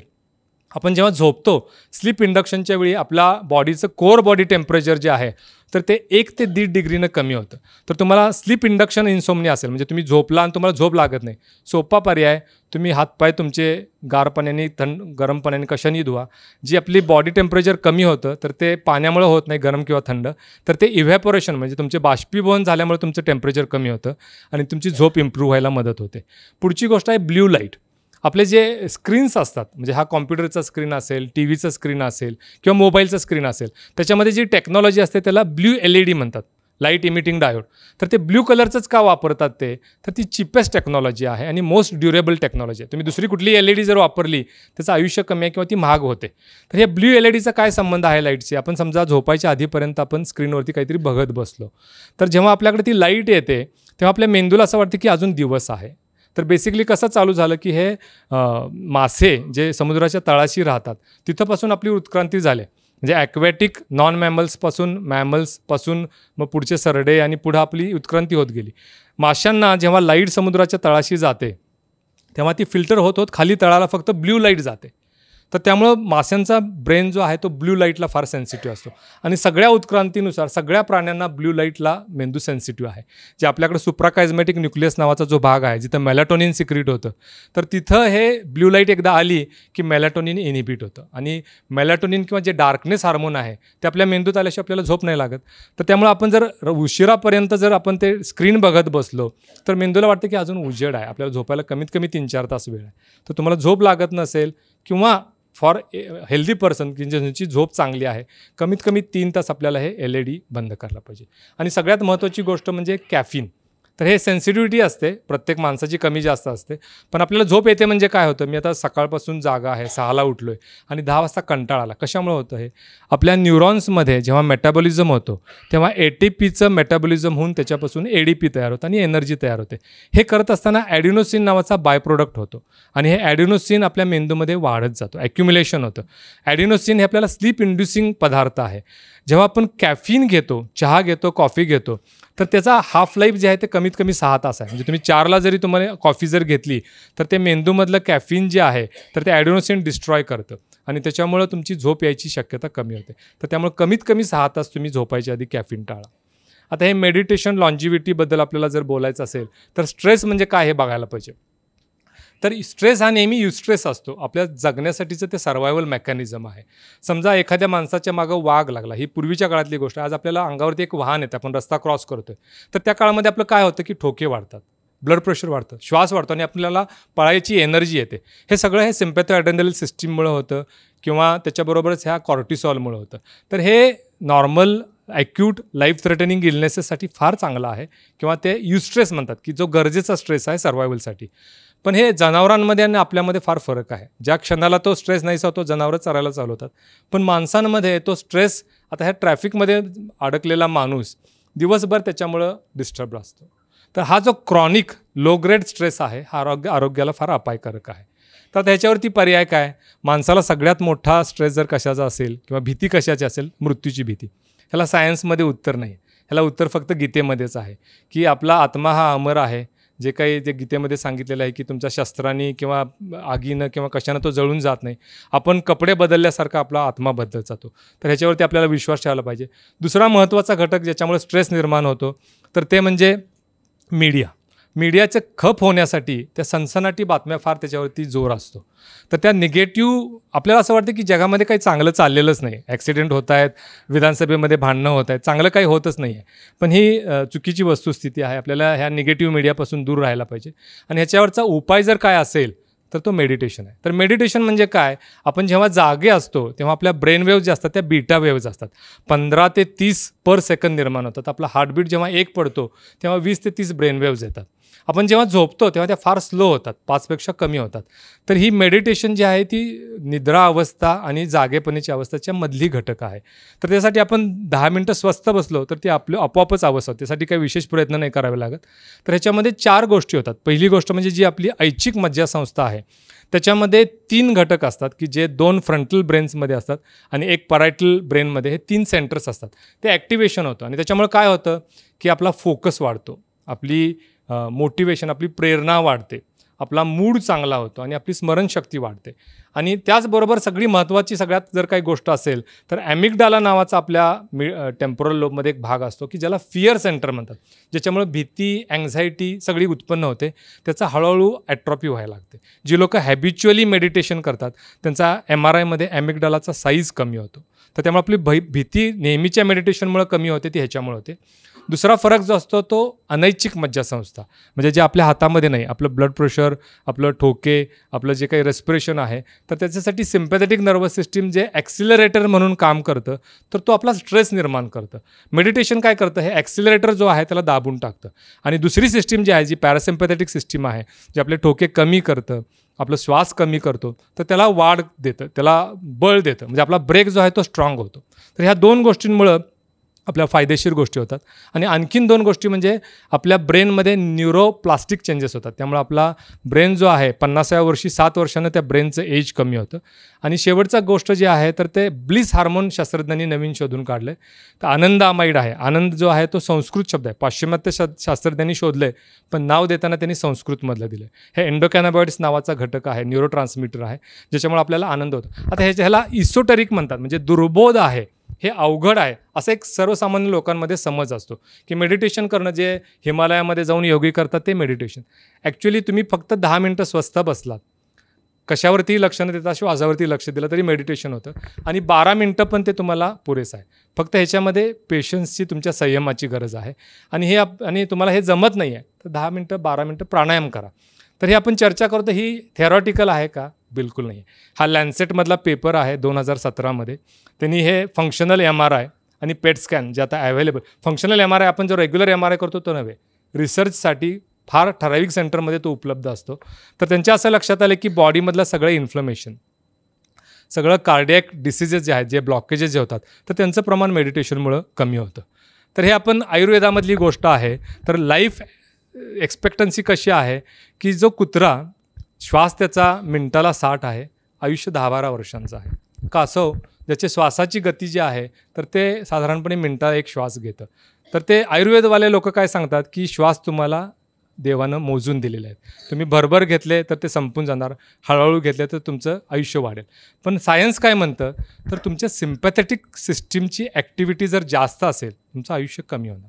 तुमची पॅरासिम्पॅथेटिक ॲक्टिव्हिटी जर स्ट्रॉंग असेल तर तुमचं आयुष्य वाढणार. तर तुम्हाला काय करायला पाहिजे, 2च आपण ऐच्छिकदृष्ट्या गोष्टी करू शकतो. पहिली गोष्ट म्हणजे तुम्ही एक्झरसाईज करा.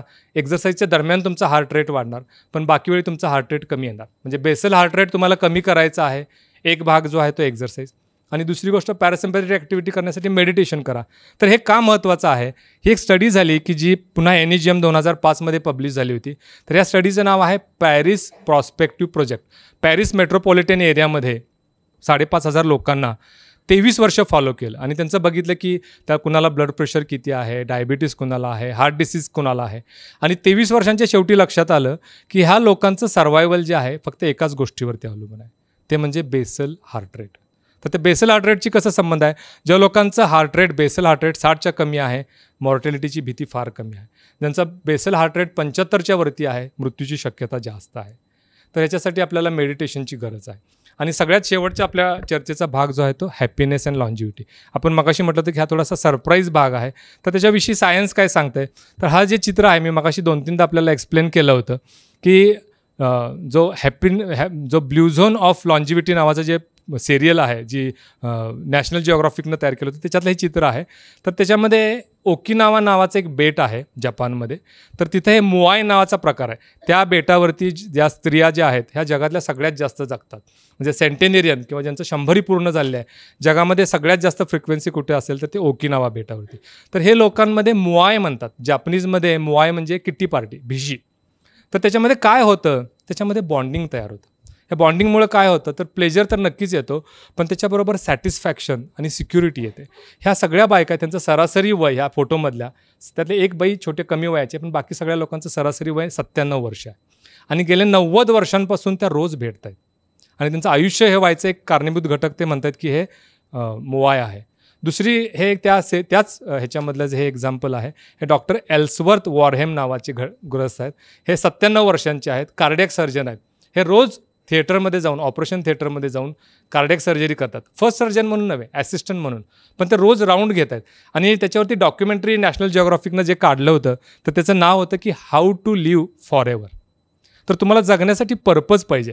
आता हे 2 एक्स्ट्रीम एक्झाम्पल्स आहेत. डाव्या बाजूला जे चित्र आहे हा वर्कोलिक माणूस आहे. ह्याच्या दृष्टीनं आयुष्यामध्ये दुसरं काहीच नाही आहे. त्याला पैसे मिळवायचे आहेत, लवकर मोठा व्हायचा आहे. तर त्याच्या जर टेबलवरती तुम्ही बघितला तर तिथं पुढं कॉम्प्युटर आहे, पण खाली जर तुम्ही बघितला त्याच्या खुर्चीमध्ये कमोड आहे. म्हणजे त्याला नैसर्गिक गोष्टींची पण लक्षात नाही की आपण काय करतोय आणि कशासाठी करतोय. ह्याच्या विरुद्ध आमच्याकडे लोक येतात की मी 55 वर्षात झालो आहे, मला हार्ट अटॅक आला आहे, तुम्ही जरा प्रीमॅच्युअर रिटायरमेंटसाठी एक सर्टिफिकेट द्या. ह्या दोन्ही गोष्टी वाईट आहेत. आपल्याला लाईफ वर्क बॅलन्स पाहिजे, आपल्याला आयुष्यामध्ये पर्पज पाहिजे. तुम्हाला रिटायरमेंट जर घ्यायची आहे, पार्शल रिटायरमेंट घ्या आणि तुम्ही काहीतरी पर्पज तुमच्या आयुष्यामध्ये ठेवा. हे सगळ्यात शेवटचं स्टडी आहे, हे Harvard study of adult development. हे शेवटच्या काही स्लाईड्स आहेत. तर ती वर्ल्डमधली आत्तापर्यंत लॉंगेस्ट स्टडी आहे, ऑब्झर्वेशनल स्टडी. तर हे हार्वर्ड जी युनिव्हर्सिटी आहे तिथली ही 724 लोकं आहेत.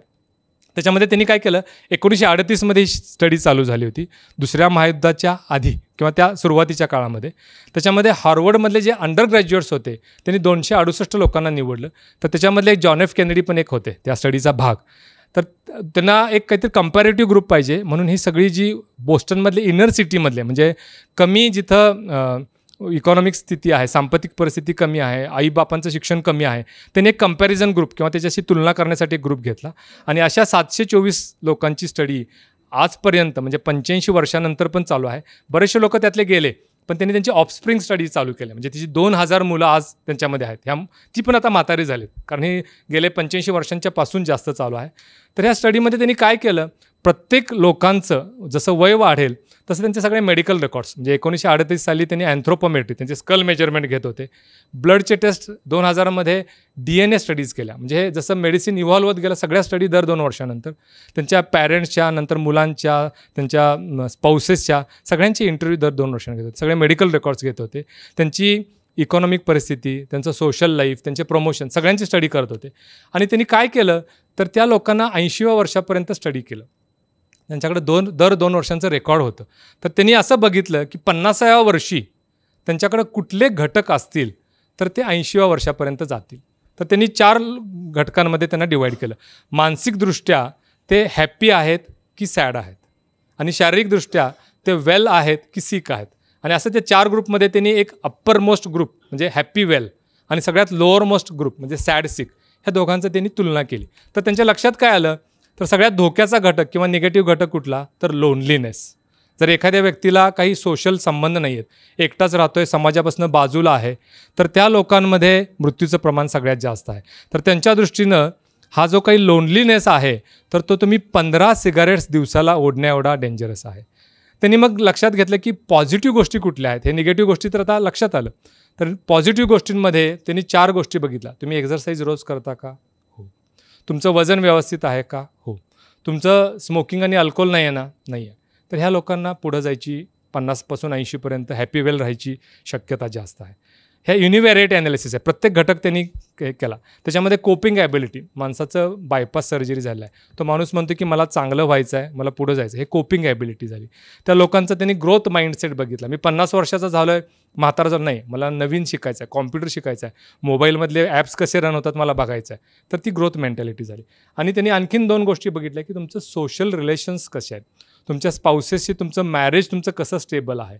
आणि हे सगळं झाल्यानंतर त्या संशोधकांना वाटलं की आपण हे 8 घटक शोधले ठीक आहे, पण आपल्याला ह्याचं क्रीम काढायचं आहे. तर त्याला मल्टीव्हेरिएट ॲनालिसिस म्हणतात, की कॉम्प्युटराइज मॉडेलमध्ये हे तुम्ही टाका तर सगळ्यात महत्त्वाचा घटक काय आहे.